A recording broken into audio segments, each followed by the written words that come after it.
কেমন হতো যদি ঢাকা ক্যাপিটালসের কোচ খালেদ মাহমুদ সুজন না হয়ে বাংলাদেশের বর্তমান সফল কোচ মোহাম্মদ সালাউদ্দিন হতো।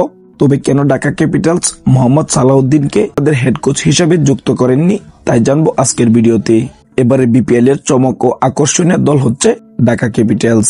আর এই ঢাকা ক্যাপিটালস এর প্রধান কোচ সুজনকে নিয়ে অনেক ক্রিকেট প্রেমী ভক্তের মনে প্রশ্ন, কিভাবে তিনি ঢাকা ক্যাপিটালস এর কোচ নির্বাচিত হলেন, কোন যোগ্যতাতে ঢাকা ক্যাপিটালস এর দায়িত্ব দিয়েছেন তার হাতে ঢাকা ক্যাপিটালস এর ম্যানেজমেন্ট, কেনই বা মোহাম্মদ সালাউদ্দিনকে তারা যুক্ত করেননি।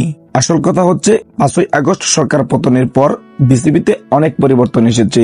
শুরু থেকে একটি গুঞ্জন শোনা যাচ্ছিল বাংলাদেশ দলের কোনো না কোনো দায়িত্বে থাকবেন মোহাম্মদ সালাউদ্দিন, আর এজন্যই তার প্রতি আগ্রহ দেখায়নি ঢাকা ক্যাপিটালস।